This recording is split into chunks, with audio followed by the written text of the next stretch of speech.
नमस्कार दोस्तों, सीमा दिव्य चैनल में आपका स्वागत है। प्रिय दर्शकों, इस वीडियो के माध्यम से हम धार्मिक ज्ञान की बातें पुराणों से उठाकर आप तक पहुंचा रहे हैं। कृपया वीडियो को अंत तक देखा करें। इस वीडियो की कुछ शिक्षाप्रद बातें आप लोगों के जीवन में खुशहाली लेकर आएगी। आज की कहानी का विषय है भूखे कृष्ण। तो आइए जानते हैं इस कहानी के बारे में। दुर्वासा ऋषि बहुत क्रोधी स्वभाव के थे। एक बार वे दुर्योधन के यहाँ पधारे। ऋषि के साथ उनके 10,000 शिष्य भी साथ थे। दुर्योधन ने उनकी खूब सेवा की, क्योंकि उन्हें डर था कि कहीं क्रोधी ऋषि श्राप ना दे दें। सेवा भक्ति से ऋषि बहुत खुश हुए। दुर्योधन ने उनको कोई मनचाहा वर मांगने को कहा। दूसरों को दुखी देखकर ही दुर्जनों को सुख मिलता है। दुर्योधन बड़ा ईर्ष्यालु और दुष्ट था। उसने सोचा दुर्वासा ऋषि ऐसे ही वन में पांडवों के आश्रम में चले जाएं। पांडव इन्हें भोजन दे नहीं पाएंगे, तब क्रोधी अवश्य ही श्राप दे देंगे। पांडवों का नाश हो जाएगा। इसलिए उसने वर में अपने लिए कुछ नहीं मांगा। दुर्वासा से हाथ जोड़कर दुर्योधन बोले, ऋषिवर, आपने जैसे मुझ पर कृपा की है, ऐसे ही जंगल में मेरे भाई पांडवों के यहाँ जाकर भी उन्हें भी सेवा करने का मौका दे। दुर्वासा वनवासी पांडवों के आश्रम में जा पहुँचे। युधिष्ठिर ने ऋषि को प्रणाम किया, बैठने के लिए आसन दिया, लेकिन दुर्वासा बोले, हम स्नान करके अभी आते हैं, तब तक भोजन तैयार हो जाना चाहिए, हम सभी भूखे हैं। इतना कहकर अपने 10,000 शिष्यों के साथ वे नदी की ओर चले गए।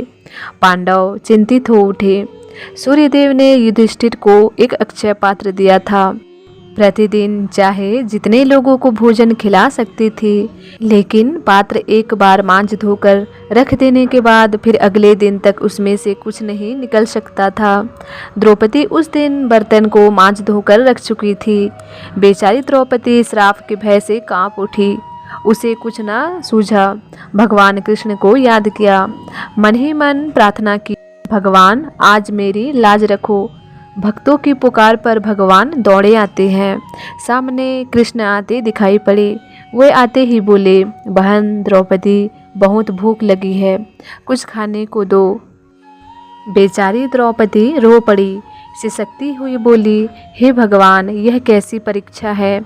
अक्षय पात्र तो मैंने धोकर रख दिया है, जरा पात्र लाओ तो। श्री कृष्ण बोले। द्रौपदी बर्तन लाई। श्री कृष्ण ने उसमें हाथ डाला। कहीं एक चावल उनकी उंगली में लगा। उसे वे प्रेम से खा गए और डकार लगाई। भगवान की भूख मिट गई। फिर संसार में कौन भूखा रह सकता है। दुर्वासा का समाचार सुनकर श्री कृष्ण भीम से बोले, जाओ ऋषि और उनके शिष्यों को भोजन के लिए बुला लाओ। पांडव हैरान थे। द्रौपदी परेशान थी कि अब क्या होगा। उधर भीम से नदी पर पहुँचे। वहाँ देखते हैं कि दुर्वासा और उनके शिष्य नदी के किनारे जहाँ तहाँ लेटे हैं। सभी के पेट फूले हैं, उन्हें डकारें आ रही हैं। भीम को देखते ही दुर्वासा बोले, हम सभी का पेट भर गया है, अब तो उठा ही नहीं जाता। युधिष्ठिर से कहना हमें क्षमा करे, उनका कल्याण होगा। सारा संसार ईश्वर में समाया है। भगवान श्री कृष्ण ने चावल का एक कण खाया। उधर ऋषि और उनके शिष्यों की भूख मिट गई। पांडवों की लाज बच गई। आशा करती हूँ आपको मेरी यह वीडियो ज़रूर पसंद आई होगी। यदि आप मेरे चैनल में नए हो तो मेरे चैनल को जल्दी से सब्सक्राइब कर लें और बेल आइकॉन को प्रेस करके ऑल पर सेट कर दें, जिससे मेरी हर एक वीडियो की नोटिफिकेशन आप तक जल्दी पहुँचे।